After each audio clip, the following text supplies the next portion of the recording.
말씀은 요한일서 4장 19절에서 5장 3절 말씀까지 보겠습니다. 같이 읽겠습니다. 요한일서 4장 19절에서 5장 3절 말씀 같이 읽습니다.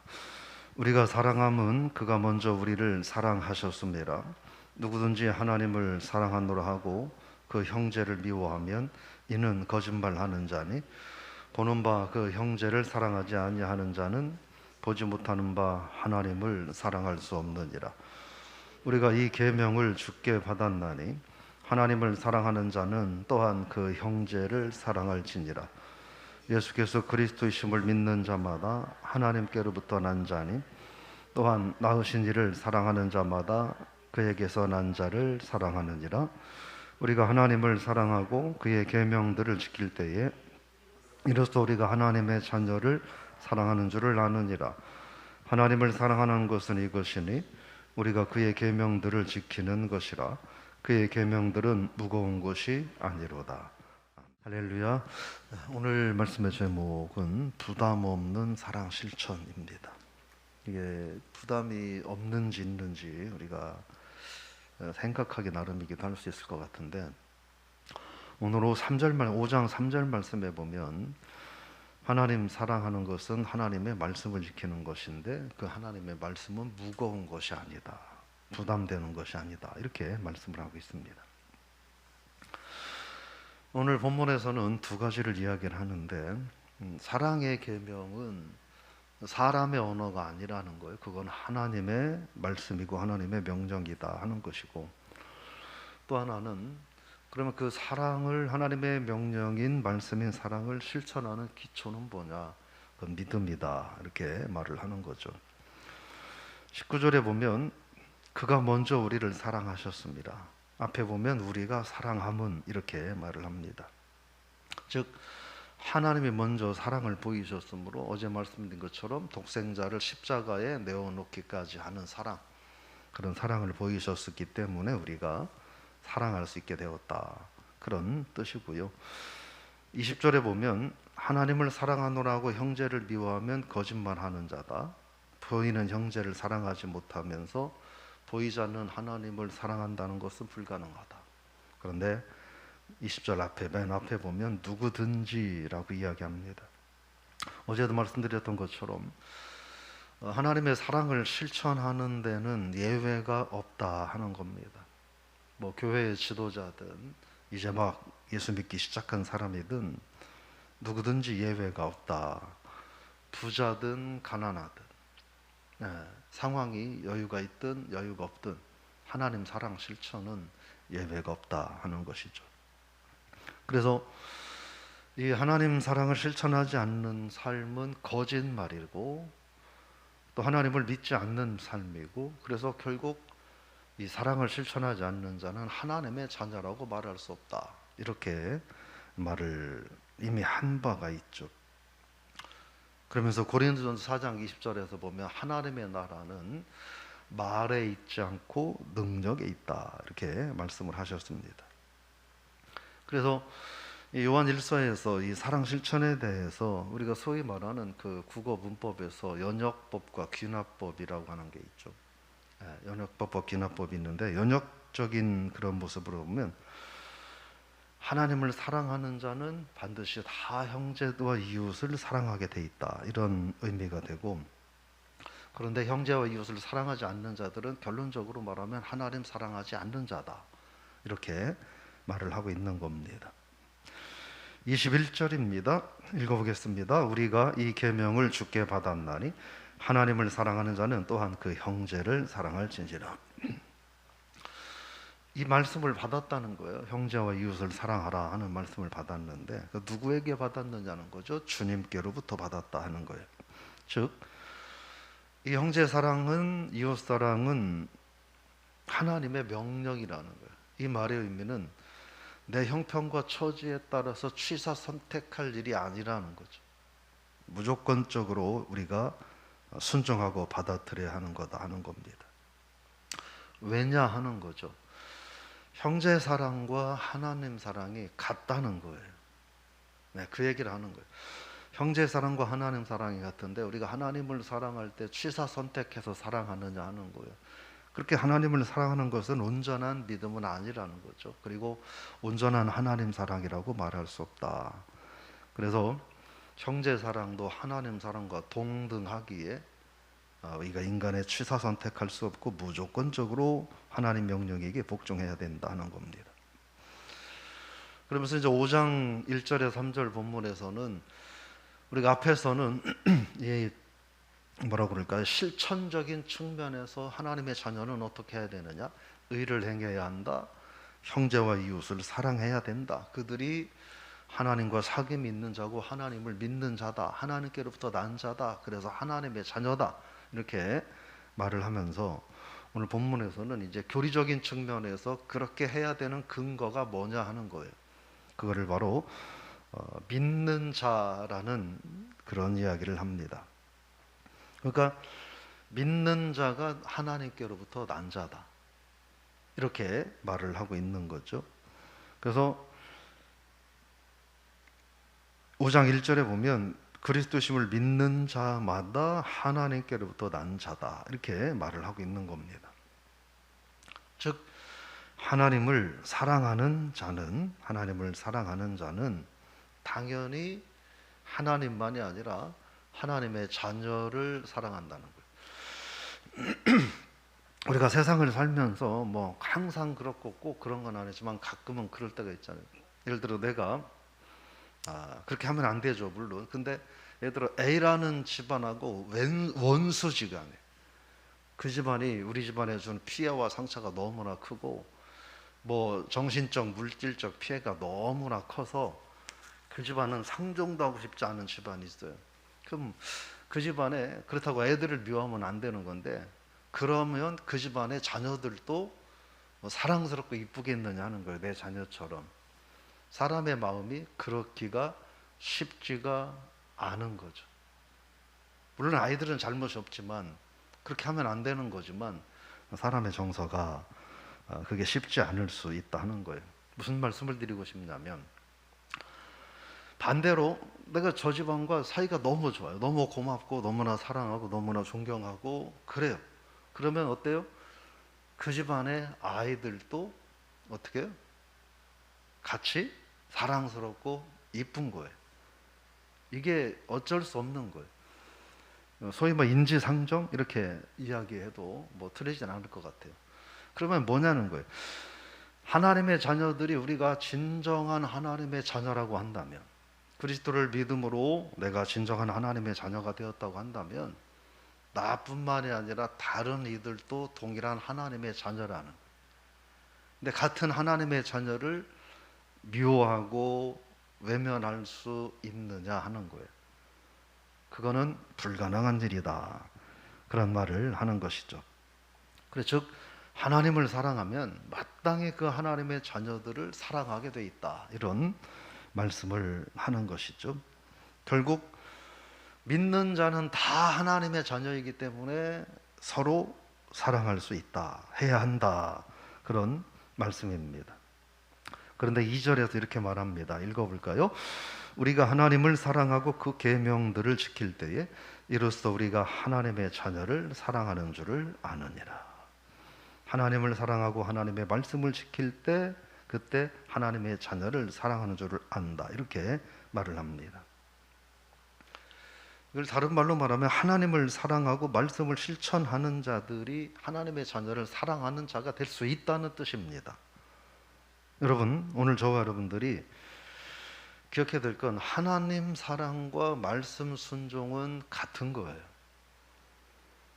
예를 들어 자녀들이 나는 부모님을 사랑하고 부모님을 존경하고 부모님을 존중한다 라고 말하면서 부모님이 하는 모든 이야기를 거역한다면 이 아이가 말하는 부모님 사랑한다는 말은 거짓인 거죠. 그죠? 부모의 말이 너 나가서 죄를 짓고 사람을 해치고 뭐 살인하고 도둑질해라, 법을 어겨라 이런 말을 하지 않는 한 부모의 말을 거역한다는 것은 이 아이가 부모를 사랑하지 않는다는 것과 마찬가지일 수 있습니다. 요한복음 14장에서 주님이 그렇게 얘기하셨죠. 나의 계명을 지키는 자들이 나를 사랑하는 자다. 이렇게 말씀하셨어요. 21절에서 23절에서 보면 사람이 나를 사랑한다면 내 말을 지켜야 된다. 이렇게 주님이 말씀을 하셨습니다. 결국 하나님의 계명이 뭐냐는 거예요. 하나님의 말씀의 핵심이 뭐냐는 거예요. 두 가지죠. 하나님 사랑해라. 그리고 이웃을 사랑해라 하는 거죠. 근데 오늘 말씀에서는 하나님 사랑을 뭘로 말할 거냐는 거예요. 눈에 보이지도 않는 하나님 사랑을 어떻게 말할 거냐는 거예요. 그것은 눈에 보이는 이웃 사랑, 눈에 보이는 형제 사랑, 눈에 보이는 교회 사랑, 그게 하나님 사랑하는 모습이라는 거예요. 그거 하지 않으면서 내가 사람은 미워해도 하나님은 진짜 사랑한다, 내가 형제들은 사랑하지 않아도 하나님은 진짜 나는 사랑한다, 하나님께서는 성경을 통해서 단호하게 우리에게 말씀하시는 거죠. 너 그건 있을 수 없는 일이다. 그 말 자체가 거짓말이다. 이렇게 하나님은 말씀을 하시는 거죠. 그래서 3절입니다. 읽어보겠습니다. 하나님을 사랑하는 것은 이것이니 우리가 그 계명들을 지키는 것이라. 그의 계명들은 무거운 것이 아니로다. 즉 하나님의 사랑과 말씀 실천이 똑같은 얘기라는 거예요. 같은 의미죠. 같은 말이에요. 그래서 말씀을 순종하는 것과 말씀을 실천하는 것이 하나님을 사랑하는 거고 하나님을 믿는 것이다. 그 믿음이 하나님의 자녀의 증거고 그 믿음이 진정한 하나님 사랑의 모습이다. 그래서 하나님을 사랑한다고 하는 것이 결코 부담스럽지 않은 일이다라고 하는 거예요. 우리가 하나님 사랑하는 것은 아무 부담도 없다고 생각해요. 그죠? 하나님 사랑하는 건 아무 부담도 없다고 생각해요. 그런데 이웃을 사랑하는 것은 너무 부담스럽고 불편하고 귀찮게 여겨지는 거예요. 그렇지 않다고 하는 거예요. 하나님을 사랑하면, 이웃을 사랑하면 그것이 부담스럽지 않다는 거예요. 그런 생각을 해봤어요. 제 몸에 지금 팔이 붙어 있잖아요. 그리고 머리가 붙어 있잖아요. 제가 알기로는 이 사람의 머리의 무게가 이 사람 인체의 무게의 3분의 1인가 그렇게 된다고 알고 있어요. 머리의 무게가. 그러니까 제가 예를 들어 90kg다 그러면 머리만 해도 30kg인 거예요. 근데 이 머리를 달고 다니는 게 불편하거나 무거워가지고 어디다 좀 내려놓고 싶거나 그렇지 않은 거죠. 양팔이 있지만 아이고 이거 갖고 다니기 귀찮아가지고 잠깐 어디다가 뭐 냉장고에다 보관해 싣거나 이렇지 않은 거죠. 이게 뭐예요? 그냥 자연스러운 거예요. 전혀 불편하지 않은 거예요. 그냥 힘들지도 않고 버겁지도 않은 거예요. 그런 게 아닐까? 하나님이 그런 말씀을 하는 것이 아닐까? 네. 하나님의 자녀라고 한다면 이 손도 하나님의 자녀요, 이 손도 하나님의 자녀요. 전혀 불편하지 않다, 어색하지 않다. 왜? 하나님의 자녀고 한 몸이니까. 이런 말씀이 아닐까 생각을 해봅니다. 정리해보면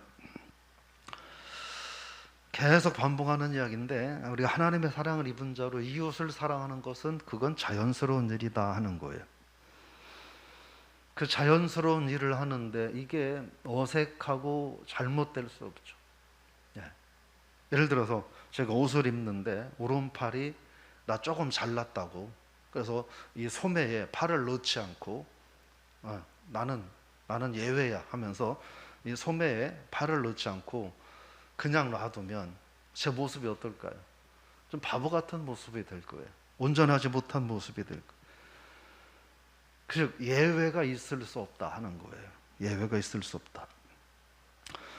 몇 번 말씀드린 것처럼 빈부격차와 관계가 없다 하는 거예요. 빈부격차와 관계가 없다. 우리들이 하나님 앞에 구원받은 게 빈부격차에 따라서 다르게 구원받았느냐는 거예요. 그렇지 않다는 거예요. 있는 자나 없는 자나 배운 자나 배우지 못한 자나 상황이 힘든 자나 여유로운 자나 모두가 다 주님의 십자가의 보혈 은혜로 공평하게 구원을 받은 것처럼 우리가 사랑을 실천하는 것에는 예외가 있을 수 없다.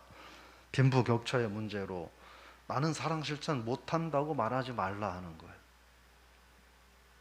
그 대신 말씀드렸던 것처럼 하나님께 은혜와 축복을 좀 많이 받은 사람들은 많이 받은 만큼 사랑하고 베풀고 좀 가진 것이 적은 이들은 적은 만큼 적은 대로 베풀고 나누고 그렇게 사랑을 실천해야 된다는 겁니다.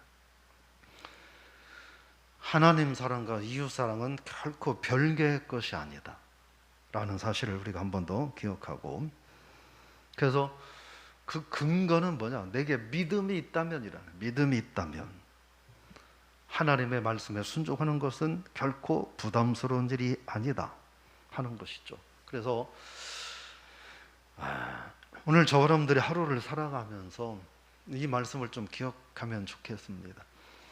하나님께서 네가 나를 사랑한다고 하면서 눈에 보이는 교회를 사랑하지 않고, 눈에 보이는 이웃을 사랑하고 형제를 사랑하지 않고 나를 사랑한다고 하는 것은 그건 다 거짓말이다.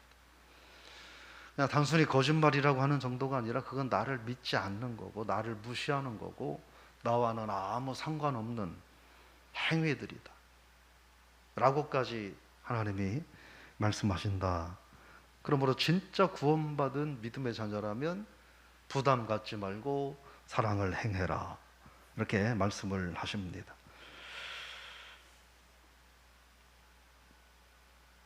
부담스러운 게 뭐가 부담스러울까요? 예를 들어서 내가 내 형제를 위해서 내 형편에서 지금 1분밖에 기도할 그 이상은 할 수 있는 처지가 못 돼요. 근데 하나님이 10일 동안 금식하면서 기도하라고 한다면 이건 엄청난 부담이 되고 스트레스가 되겠죠. 근데 그렇지 않다는 거죠. 하나님, 너의 형편에서 네가 할 수 있는 너에게 주어진 것 가지고 실천하라 말씀하시는 거예요. 그게 하나님의 자녀니까 그렇다 하는 거예요. 오늘 하루 저 여러분들이 내가 하나님의 자녀라고 하는 사실을 하나님과 나와의 관계에서만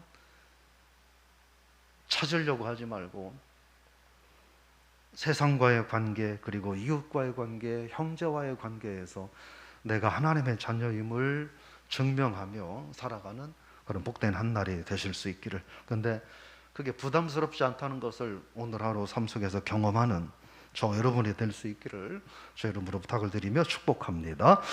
하나님 아버지, 오늘 하나님을 사랑한다면 마땅히 이웃을 사랑해야 된다고 말씀을 하셨습니다. 하나님을 믿는 자라면, 눈에 보이지 않는 하나님을 믿고 사랑한다고 말하는 자라면 눈에 보이는 형제와 이웃을, 그리고 하나님의 교회를 사랑해야만 그것이 사실이라고 말씀을 하십니다. 근데 우리는 내가 사람은 사랑하지 못해도 하나님은 변함없이 사랑하는 믿음의 자녀라고 우리는 말씀을 거역하며 고백하며 이율배반적인 삶을 살고 있지 않은지. 그래서 주님께서는 믿는 자라고 하면 당연한, 하나님을 사랑하는 자라고 하면 이웃의 사랑은 당연한 거다. 근데 그건 부담스러운 일이 아니다.